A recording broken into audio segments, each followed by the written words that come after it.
Welcome, welcome, and you are most welcome. Sanskar Jnanpith presents Spark, the waves of energy, the Sanskar Fest. This is Anchor Suhana.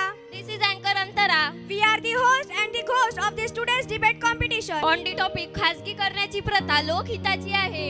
So I would like to call Trishika Chaudhary. So give a huge clap for her.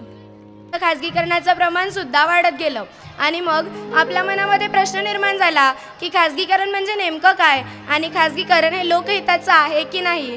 आणि म्हणून याच प्रश्नाचं प्रत्युत्तर देण्यासाठी नमस्कार, मी तृषिका श्यामल दिवाकर चौधरी, इयत्ता 9वीची विद्यार्थिनी, आज या प्रकल्प विचारपीठावर विषय मांडते आहे की खासगीकरण हे लोकहिताचे आहे, बाजू असहमत. खरं तर मित्रांनो, खाजगीकरण म्हटलं तर प्रायव्हेटायझेशन. मग खाजगीकरण हा विषय समजून घेण्या अगोदर खाजगीकरण म्हणजे नेमकं काय हा प्रश्न आपल्याला पडतो.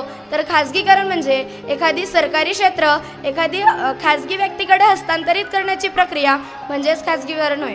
म्हणजे एखादी सरकारी क्षेत्र खाजगी व्यक्तीकडे हस्तांतरित करणे आणि मग त्यानंतर सरकारचा त्या क्षेत्रावर काहीही दबाव राहत नाही, तो व्यक्ती आपल्या इच्छेनुसार ते क्षेत्र चालवू शकतो, यालाच आपण खाजगीकरण म्हणतो.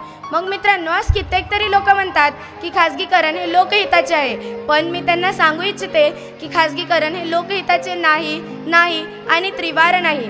कारण जर का खाजगीकरण म्हणजे कार्यक्षमता असेल तर मग आज कित्येक तरी सरकारी उद्योग बुडीत का, आणि जर खाजगीकरण म्हणजे स्वस्त आणि मस्त सेवा असेल तर मग एरॉनची वीज आज 10 रुपये युनिट का हा प्रश्न आपल्याला पडतो. मित्रांनो, जर का एखाद्या सर्वसामान्य व्यक्तीला काहीतरी झालं तर तो पहिले सरकारी दवाखान्यात जाईल, कारण त्याला माहिती आहे की प्रायव्हेट दवाखान्यात जरी सुविधा असल्या तरीसुद्धा तिची फी तो झेपू शकत नाही. मित्रांनो, आज आपण उदाहरण घेतलं गव्हर्नमेंट बस आणि प्रायव्हेट बस. प्रायव्हेट बसमध्ये भलेही एसीची सुविधा असली, कितीही चांगली असली तरीसुद्धा गव्हर्नमेंट बसनी सर्वसामान्य लोक जाणे प्रेफर करील, कारण त्या बसची फी सर्वसामान्य लोक झेपू शकत नाही.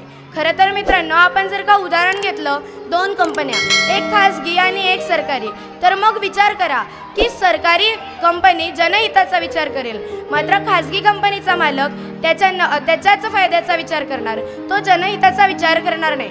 मित्रांनो, खाजगीकरण आज लोक म्हणतात की खाजगीकरण हे लोकहिताचे आहे, कारण खाजगीकरणामुळे रोजगार वाढत आहे, पण मला माझ्या देशातील आजही युवा बेरोजगार दिसत आहे. म्हणून मी इथे ठामपणे म्हणू इच्छिते की खाजगीकरण हे लोकहिताचे नाही आणि त्रिवार नाही. विषयाचे खंडन करत असताना माझे प्रतिस्पर्धक इथे म्हणून गेले की खाजगीकरण हे लोकहिताचे आहे, पण मी त्यांना सांगू इच्छिते की खाजगीकरण हे लोकहिताचे जरी असले, त्यांनी या देशाचा विकास जरी झाला तरीसुद्धा सर्वसामान्याचा विकास होणार नाही. आणि म्हणून खाजगीकरण हे लोकहिताचे नाही आणि त्रिवार नाही. धन्यवाद.